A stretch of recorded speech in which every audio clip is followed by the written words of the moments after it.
loyalty, integrity, networking, glory, house of healing.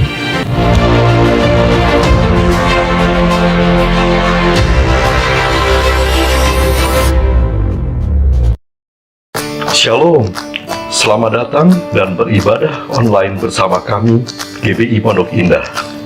Karena kita di sini untuk beribadah, sebelum mulai, mari kita lihat tata ibadah online-nya. Terima Terima kasih. kasih. Tuhan Yesus berkati.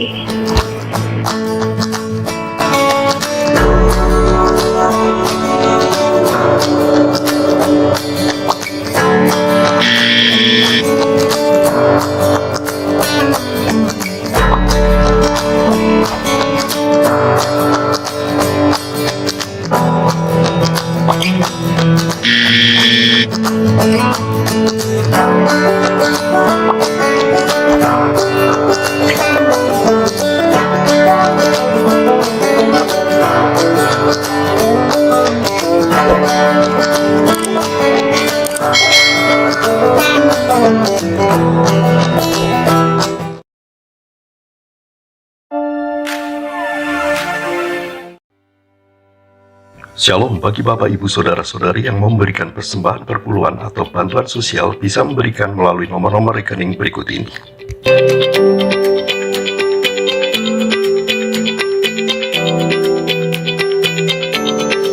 Atau bisa juga dengan memindai QR Code berikut ini.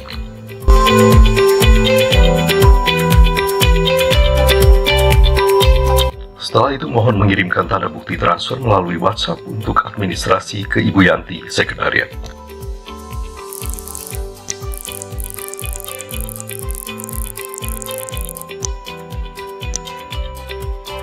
Terima kasih, Tuhan Yesus memberkati.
Apa yang dimaksud dengan Pentakosta ketiga?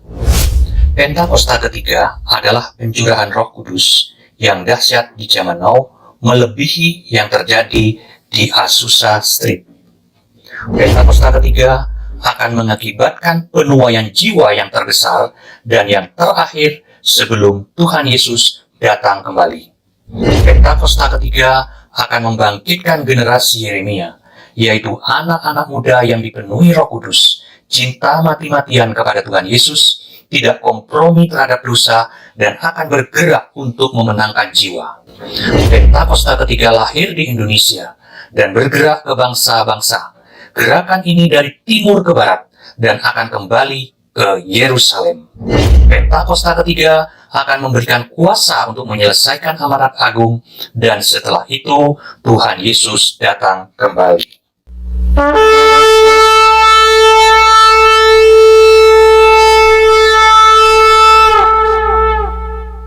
Mazmur 91. Dalam lindungan Allah. Orang yang duduk dalam lindungan yang maha tinggi dan bermalam dalam naungan yang maha kuasa akan berkata kepada Tuhan, tempat perlindunganku dan kubu pertahananku, Allahku yang kupercayai. Sungguh, dialah yang akan melepaskan engkau dari jerat penangkap burung, dari penyakit sampar yang busuk. Dengan kepaknya ia akan menudungi engkau, di bawah sayapnya engkau akan berlindung. Kesetiaannya ialah perisai dan pagar tembok. Engkau tak usah takut terhadap kedahsyatan malam, terhadap panah yang terbang di waktu siang, terhadap penyakit sampar yang berjalan di dalam gelap, terhadap penyakit menular yang mengamuk di waktu petang. Walau 1.000 orang rebah di sisimu dan 10.000 di sebelah kananmu, tetapi itu tidak akan menimpamu. Engkau hanya menontonnya dengan matamu sendiri dan melihat pembalasan terhadap orang-orang fasik. Sebab Tuhan ialah tempat perlindunganmu, yang Maha Tinggi telah kau buat tempat perteduhanmu. Malapetaka tidak akan menimpa kamu, dan tulah tidak akan mendekat kepada kemahmu. Sebab malaikat-malaikatnya akan diperintahkannya kepadamu untuk menjaga engkau di segala jalanmu. Mereka akan menatang engkau di atas tangannya, supaya kakimu jangan terantuk kepada batu. Singa dan ular tedung akan kau langkahi, engkau akan menginjak anak singa dan ular naga. Sungguh, hatinya melekat kepadaku, maka aku akan meluputkannya, aku akan membentenginya, sebab ia mengenal namaku. Bila ia berseru kepadaku, aku akan menjawab, aku akan menyertai dia dalam kesesakan, aku akan meluputkannya dan memuliakannya. Dengan panjang umur akan kukenyangkan dia, dan akan kuperlihatkan kepadanya keselamatan daripadaku.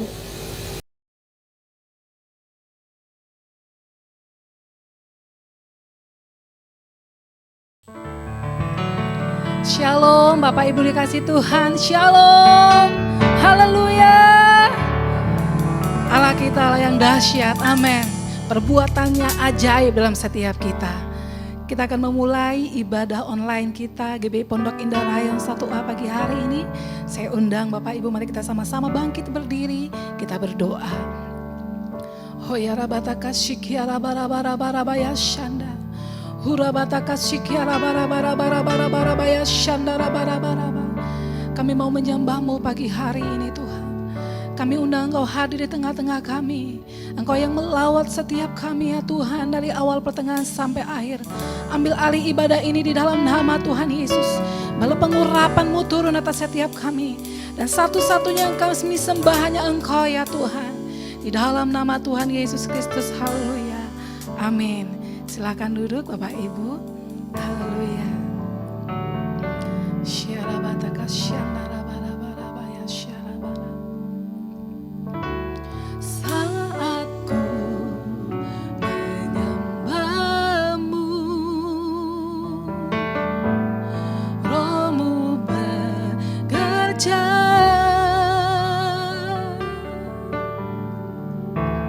Saat ku memuji-Mu, Kau bertata di atas pujian. Saat ku menyembah-Mu, Roh-Mu bekerja.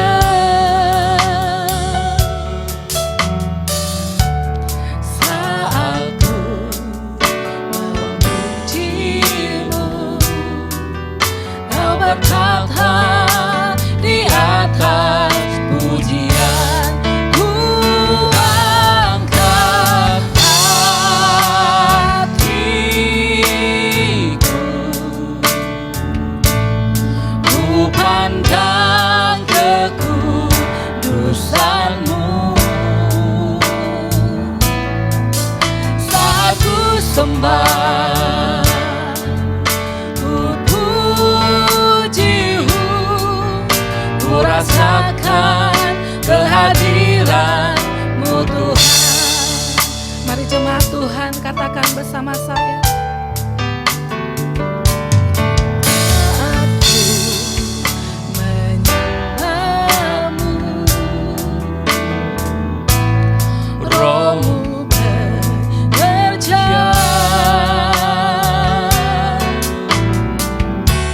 Saat ku memuji-Mu,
hadiratmu, hadiratmu Tuhan, tempat kesenanganku,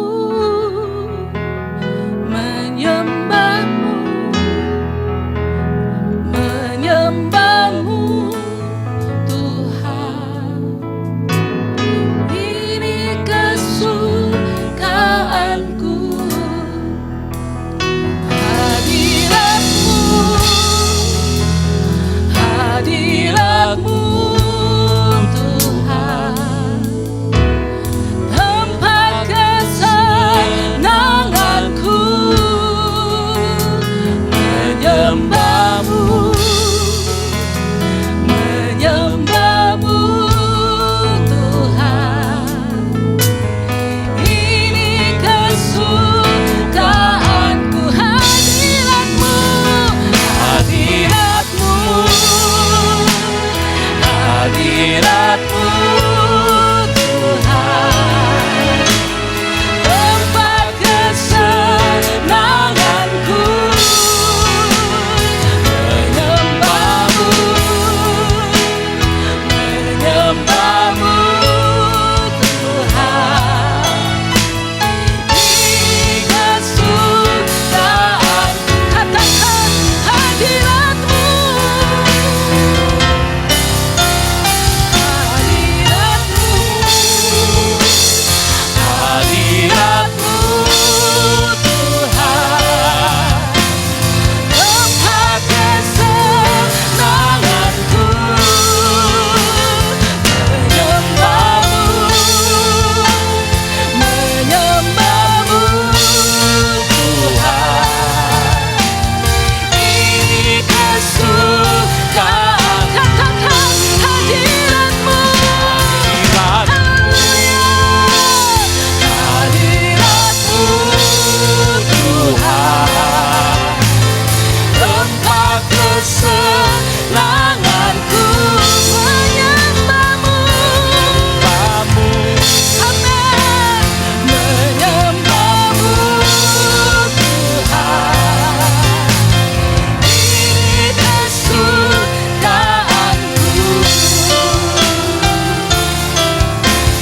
tempat kesenanganku,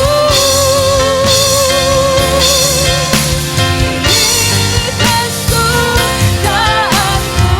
tempat kesenangan, tempat kesenanganku, ini kesukaanku.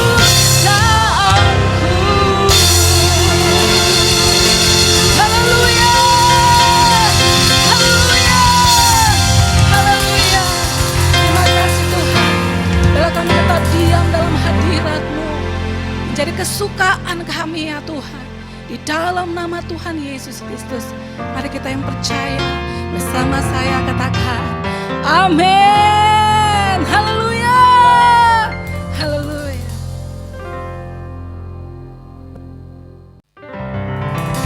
Haleluya, haleluya. Tuhan kita baik, perbuatannya ajaib dalam setiap kita. Sebab itu mari kita bersyukur kepada Tuhan, bahwasanya untuk selama-lamanya kasih setianya dalam hidup kita. Haleluya. Kami bersyukur setiap perbuatan-Mu atas setiap kami ya Tuhan. Amin. Bersyukurlah kepadanya, bawalah pujian baginya, karena Dia Raja, Dia yang perkasa. Tuhanlah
siapkan hati kita untuk mendengarkan firman Tuhan pagi hari ini.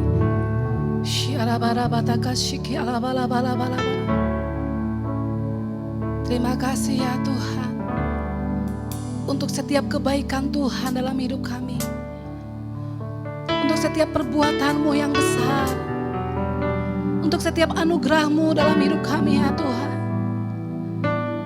Dan kami berkata pagi hari ini kami mengasihi Engkau ya Tuhan. Bila kami tetap setia melayani-Mu sampai akhir hidup kami ya Tuhan. Hurabataka sikiara bara-bara bara-bara bayashanda. Hurabara-bara bara-bara sikiara bara-bara bayashanda. Yes Lord.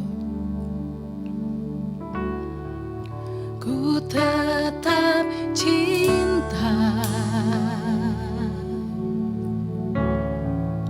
ku tetap cinta, walau badai datang menerpa, ku tetap cinta, ku tetap setia, ku tetap setia, walau topan datang menerpa, ku tetap setia.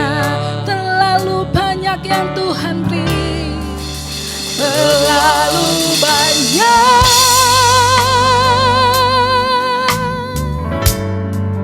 yang Tuhan telah beri,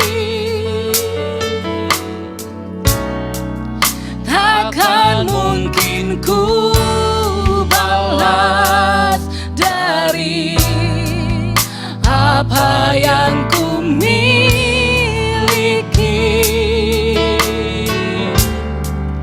Ku persembahkan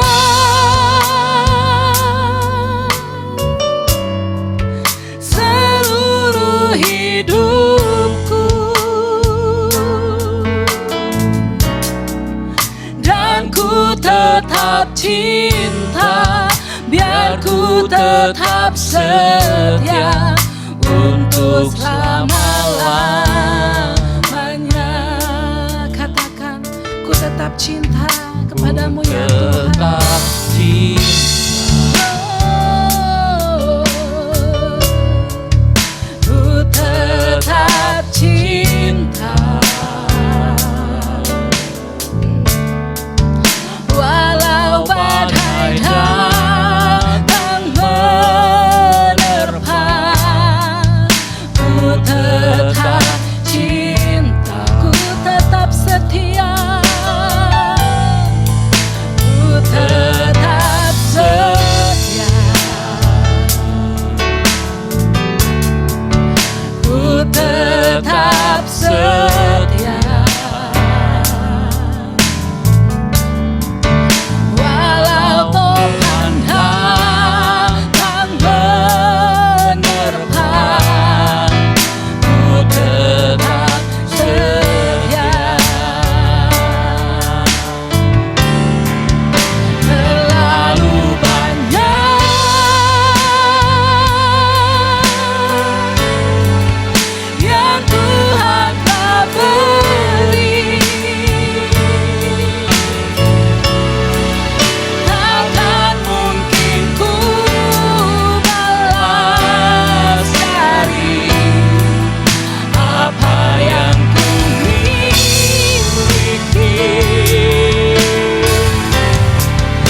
Shalom semuanya.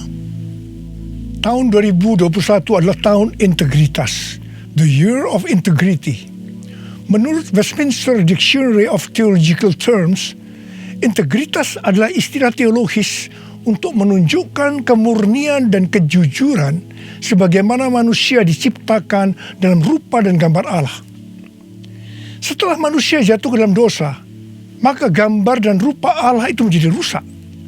Pada saat kita menjadi orang percaya melalui proses pengudusan atau sanctification, gambar dan rupa Allah dikembalikan lagi, yaitu kita dijadikan serupa dengan gambar Yesus.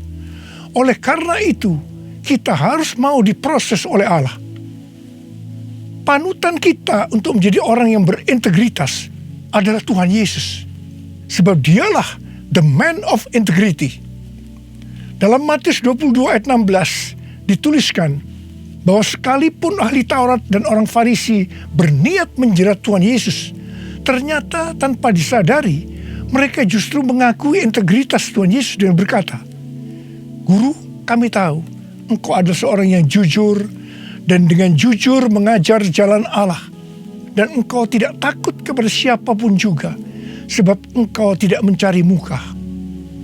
Kata seorang yang jujur dalam terjemahan New International Version menggunakan kata man of integrity atau orang yang berintegritas.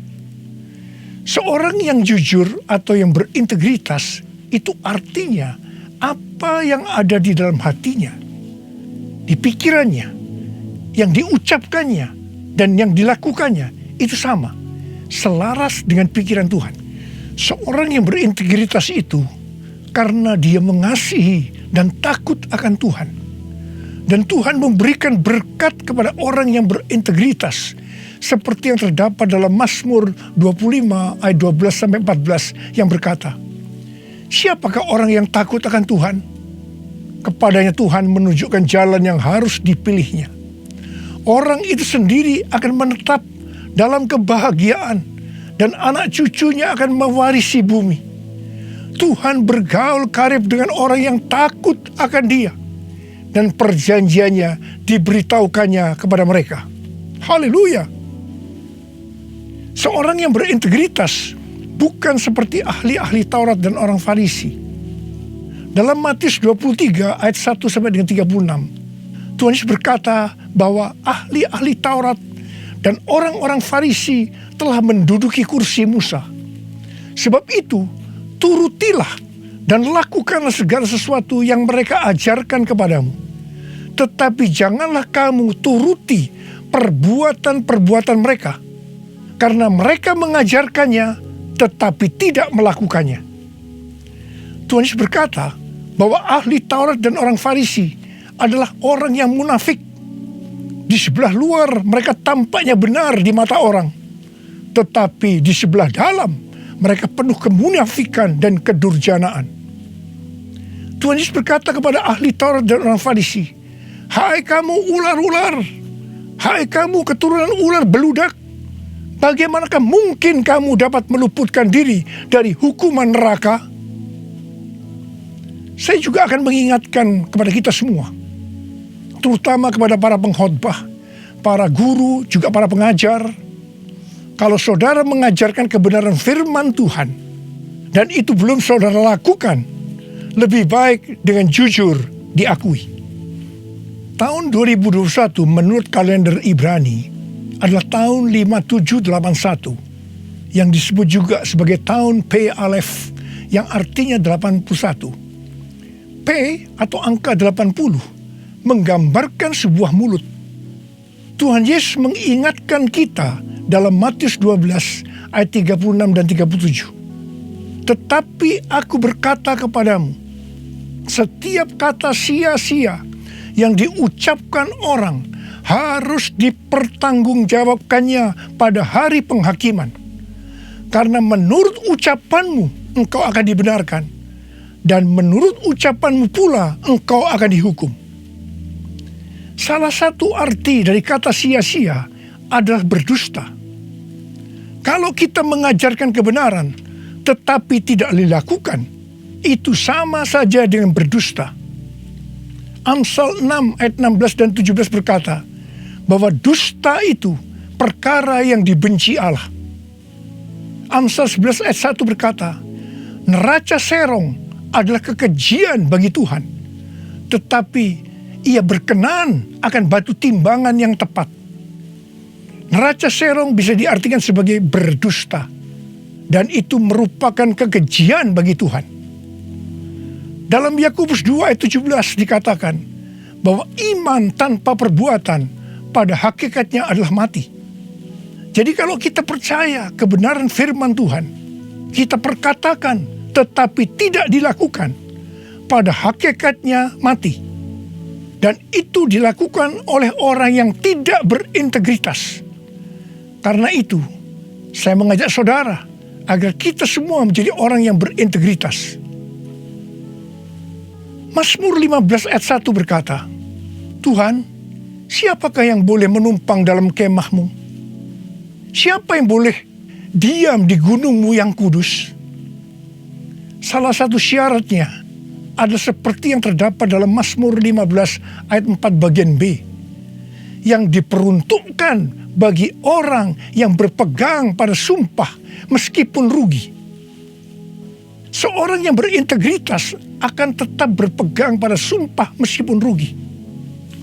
Seorang yang berintegritas biasanya oleh kebanyakan orang dunia dianggap sebagai orang yang bodoh, sok suci, sok jujur, sehingga mengalami banyak kerugian dalam tanda petik. Kebanyakan orang dunia meskipun sudah berjanji atau bersumpah, tetapi kalau mereka menderita kerugian, mereka akan berbalik dan dengan segala macam cara akan mencari jalan supaya tidak merugi. Jadi hati-hati, jangan sampai saudara terpancing atau tergoda melakukan hal-hal yang seperti itu. Seorang yang berintegritas akan melakukan seperti yang Daud lakukan dalam Mazmur 26 ayat 1 sampai dengan 3 yang berkata, berilah keadilan kepadaku ya Tuhan, sebab aku telah hidup dalam ketulusan kepada Tuhan. Aku percaya dengan tidak ragu-ragu. Ujilah aku ya Tuhan, dan cobalah aku.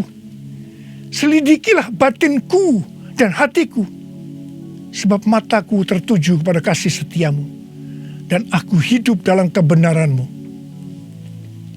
Daud bukan orang yang sempurna secara moral, tetapi Alkitab mencatat bahwa kehidupannya mencontohkan karakter yang dewasa, tulus dan jujur di hadapan Tuhan.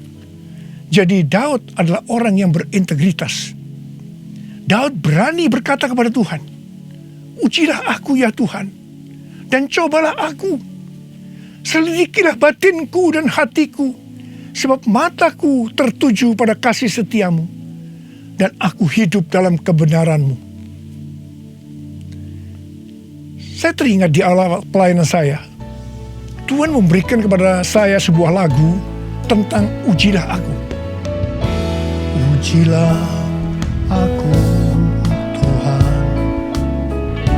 cobalah aku Tuhan, selidiki batinku dan hatiku, mataku tertuju padamu. Aku cinta padamu Tuhan, aku rindu hadiratmu Tuhan, aku ingin selalu dekat padamu, menikmati kehadiranmu. Nyanyi Hosana bagi Rajaku yang duduk di tahta. Aku muliakan dan ku agungkan, Kau layak disembah,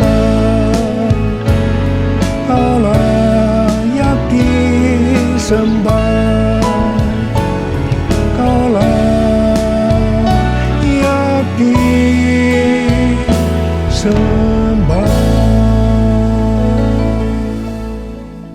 waktu saya mulai menyanyikan lagu ini dan CD-nya mulai beredar, saya menuai banyak kritik dari hamba-hamba Tuhan yang menjadi senior saya.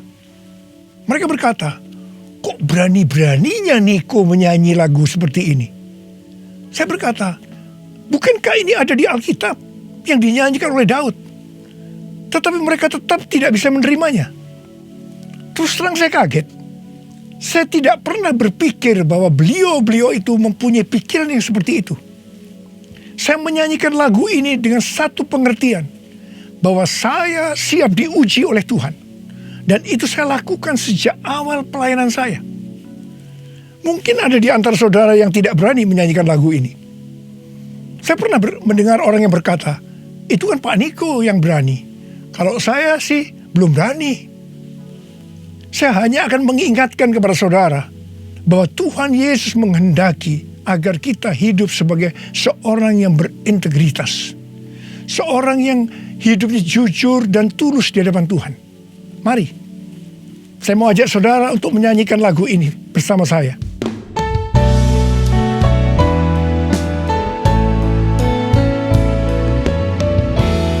Ujilah aku, Tuhan, cobalah aku, Tuhan, selidiki batinku dan hatiku,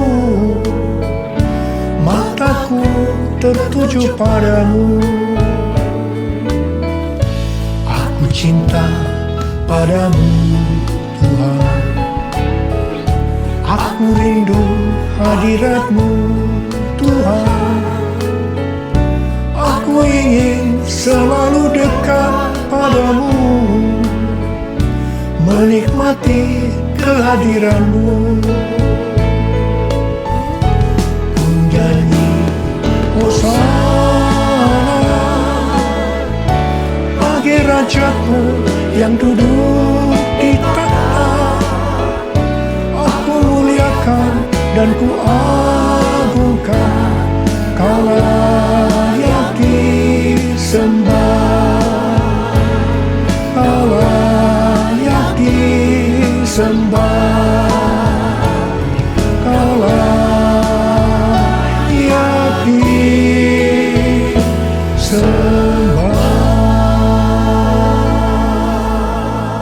Seorang yang berintegritas adalah orang yang meyakini, memperkatakan dan melakukan iman Kristiani yang dia percayai.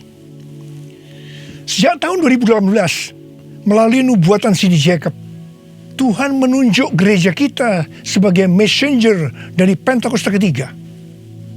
Saya percaya kita ditunjuk oleh Tuhan menjadi messenger atau utusan Tuhan untuk Pentakosta ketiga karena kita adalah insan Pentakosta.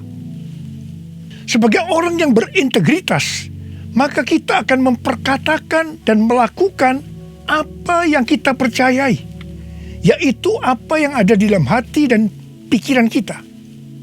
Jadi kita akan berkata-kata dan melakukan sesuatu sebagai insan Pentakosta.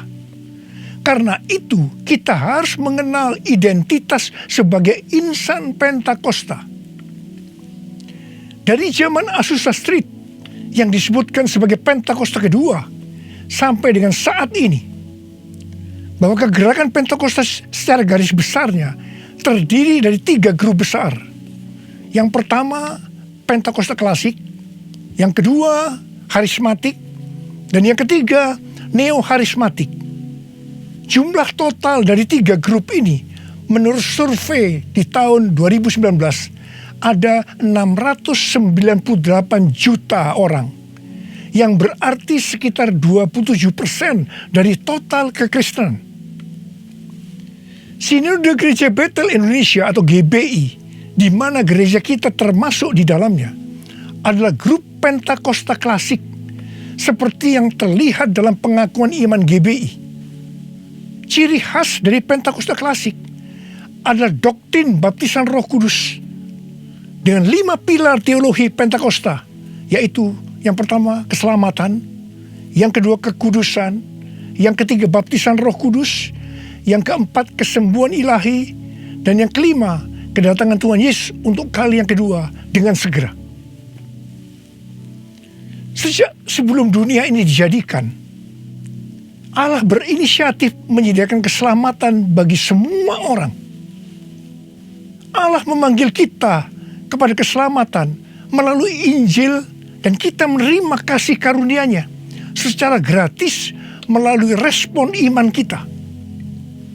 Keselamatan yang diberikan kepada kita bukan karena usaha kita, tetapi karena pemberian Allah. Karena itu jangan ada yang memegahkan diri.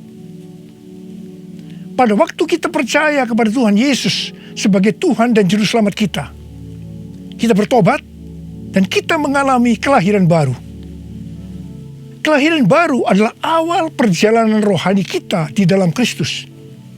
Ini yang disebutkan sebagai proses pembenaran atau justification. Selanjutnya, kita masuk dalam proses kedua, yaitu pengudusan atau sanctification.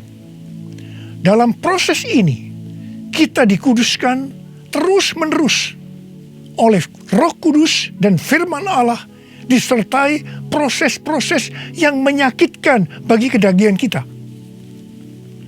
Dan goal daripada proses pengudusan ini untuk menjadikan kita menjadi serupa dengan gambar Yesus. Tuhan Yesus begitu baik kepada kita sebagai anak-anaknya, supaya kita lulus dalam proses pengudusan atau sanctification ini. Maka Tuhan Yesus membaptis kita dengan Roh Kudus, dengan tanda awal berbahasa roh.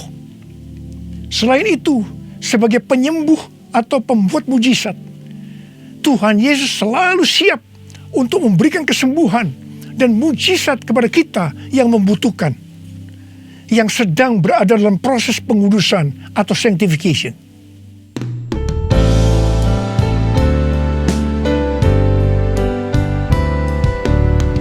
Kaulah Tuhan penyembuhku, Kaulah Tuhan penyembuh.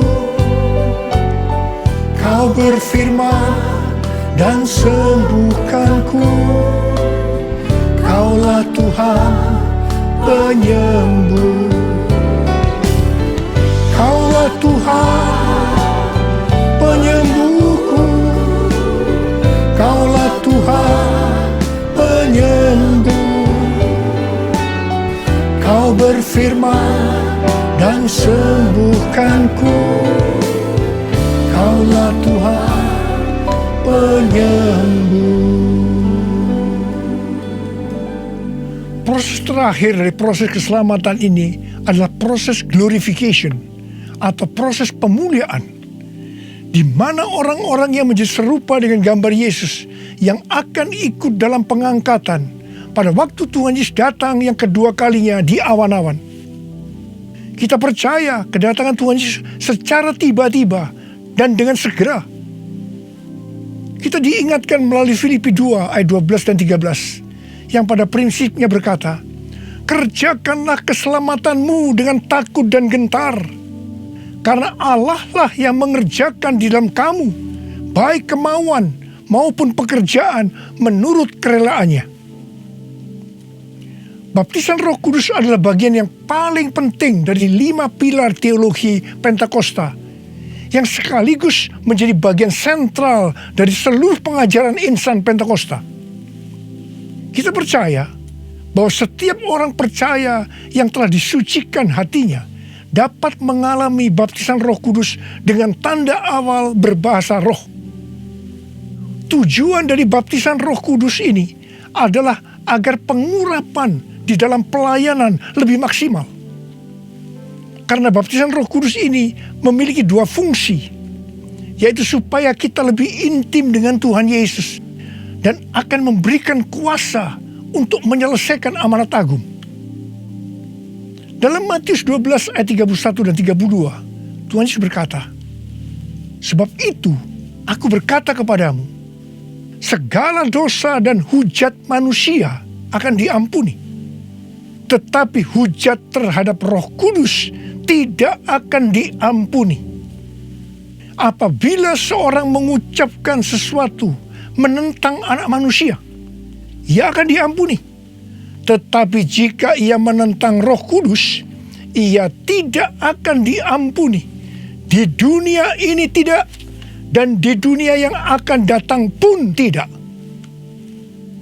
Menentang dan menghujat Roh Kudus di sini juga bisa berarti menentang dan menghujat bahasa roh. Jadi kalau ada yang tidak percaya dengan bahasa roh, jangan menghujat, jangan menentang. Lebih baik banyak berdoa. Sekarang ada orang yang membuat bahasa roh sebagai bahan lelucon supaya orang tertawa. Saya hanya akan mengingatkan kepada saudara yang melakukan seperti ini, supaya saudara bertobat dan minta ampun kepada Tuhan. Roh Kudus yang dicurahkan di kamar loteng Yerusalem 2000 tahun yang lalu, itu adalah untuk memberikan kuasa untuk melakukan amanat agung. Ini disebutkan sebagai Pentakosta pertama. Pentakosta pertama ini dahsyat, sebab dalam kurun waktu 100 tahun, 70% dari dunia yang dikenal waktu itu, yaitu yang berada di bawah kekaisaran Romawi, menjadi Kristen. Pertanyaannya, apakah amanat agung sudah selesai? Jawabannya, belum. Karena itu pada tahun 1906, kembali Roh Kudus dicurahkan di Azusa Street, yang disebutkan sebagai Pentakosta kedua. Pentakosta kedua ini dahsyat, sebab menurut Gordon Conwell Theological Seminary, bahwa 77,9% dari kekristenan yang ada pada saat ini dimulai dari awal abad 20, yang berarti ini dimulai dari peristiwa pencurahan Roh Kudus di Azusa Street atau Pentakosta kedua. Pertanyaannya, apakah amanat agung sudah selesai? Jawabannya, belum. Karena itu, hari-hari ini, Roh Kudus yang jauh lebih dahsyat dibanding dengan Azusa Street sudah dicurahkan. Dan ini yang disebut dengan Pentakosta ketiga. Dan saya percaya dengan Pentakosta ketiga ini, amanat agung akan selesai dan Tuhan Yesus akan datang kembali. Mari, saudara yang rindu dipakai oleh Tuhan untuk menyelesaikan amanat agung, kita sama-sama berkata kepada Tuhan, curahkan Roh Kudus-Mu ya Tuhan, api Pentakosta ketiga, supaya kami menyelesaikan amanat agung Tuhan Yesus. Maranatha, datanglah segera ya Tuhan. Mari, saudara yang rindu dipakai oleh Tuhan untuk menyelesaikan amanat agung, kita sama-sama berkata kepada Tuhan, curahkan Roh Kudus-Mu ya Tuhan, api Pentakosta ketiga, supaya kami menyelesaikan amanat agung Tuhan Yesus. Maranatha, datanglah segera ya Tuhan Yesus. Curahkanlah kuasa-Mu Tuhan, mujizat terjadi di tempat ini. Curahkanlah kuasa-Mu Tuhan, mujizat terjadi sekarang ini. Biarlah ini menjadi doa kita, saudara. Kita nyanyikan sama-sama. Curahkanlah kuasa-Mu Tuhan, mujizat terjadi di tempat ini. Curahkanlah kuasa-Mu Tuhan, mujizat terjadi sekarang ini.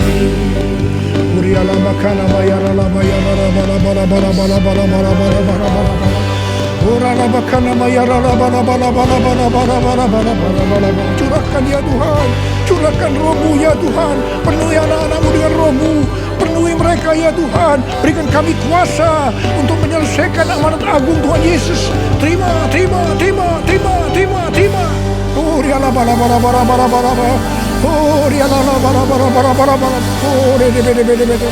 Tuhan, Engkau lihat anak-anak-Mu yang sedang mengangkat tangan.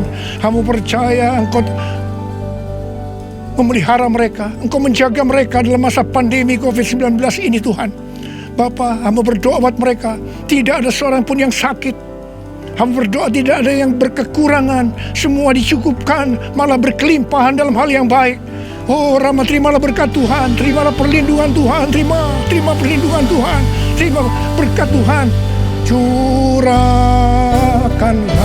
kuasa-Mu Tuhan, mujizat terjadi di tempat ini. Amin. Curahkanlah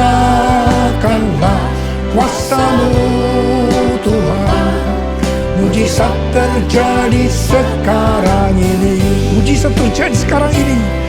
Mujizat terjadi sekarang ini.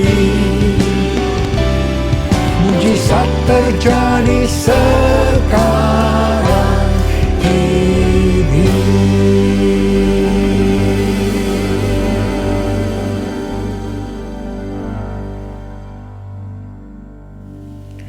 Mari saudara-saudara, kita akan masuk dalam perjamuan kudus.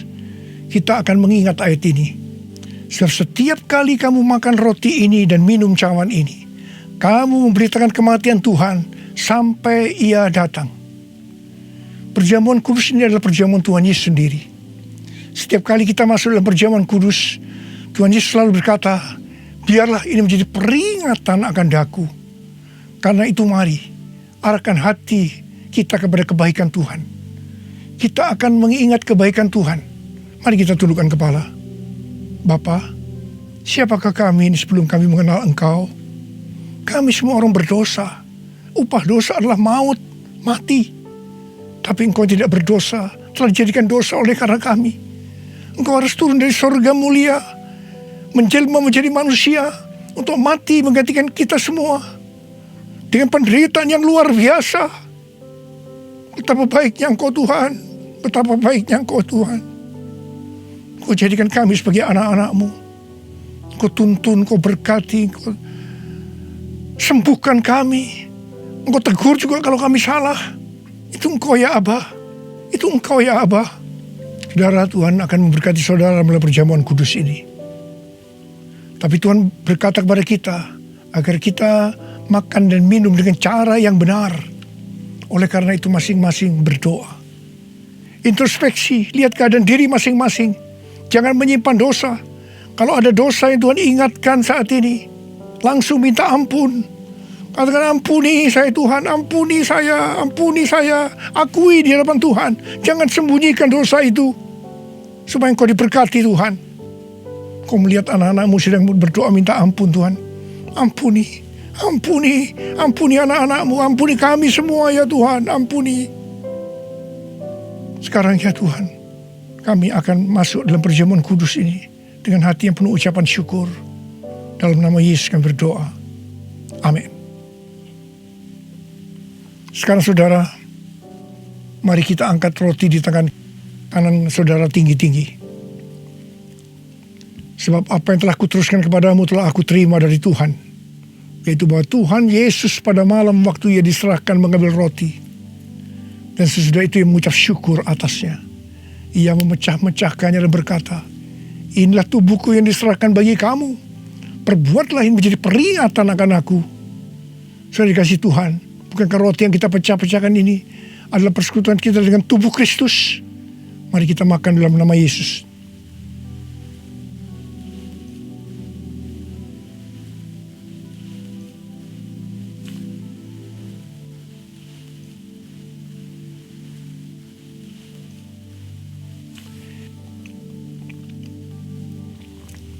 Sekarang angkat cawan di tangan kanan saudara tinggi-tinggi.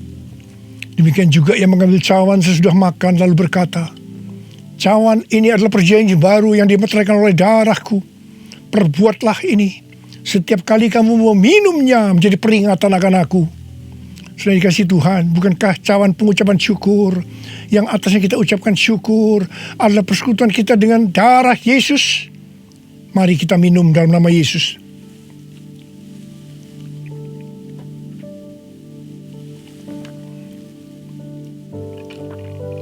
Sekarang ucapkan syukur dan terima kasih dengan suara.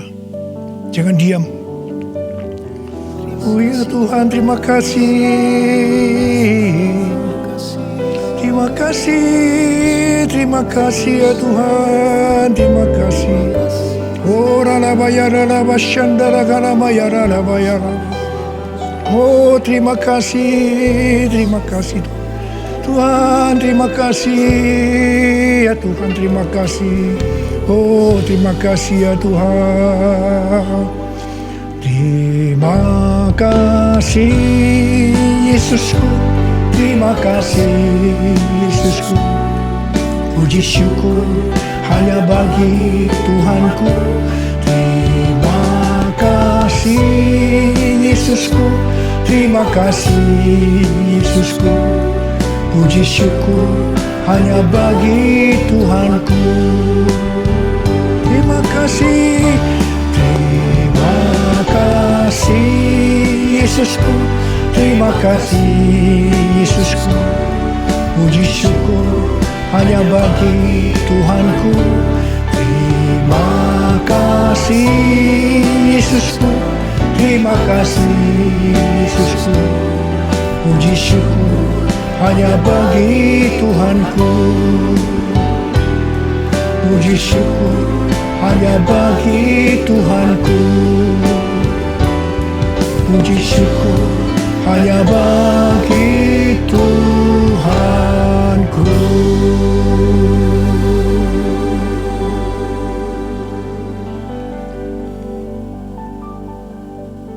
Sekarang terimalah berkat Tuhan. Kasih karunia yang berlimpah-limpah daripada Allah Bapa dalam Anak yang tunggal Yesus Kristus. Persekutuan yang manis dengan Roh Kudus menyertai saudara sekalian mulai hari ini sampai Tuhan Yesus datang menjemput kita di awan-awan dan bahkan sampai selama-lamanya. Yang percaya bersama-sama katakan amin.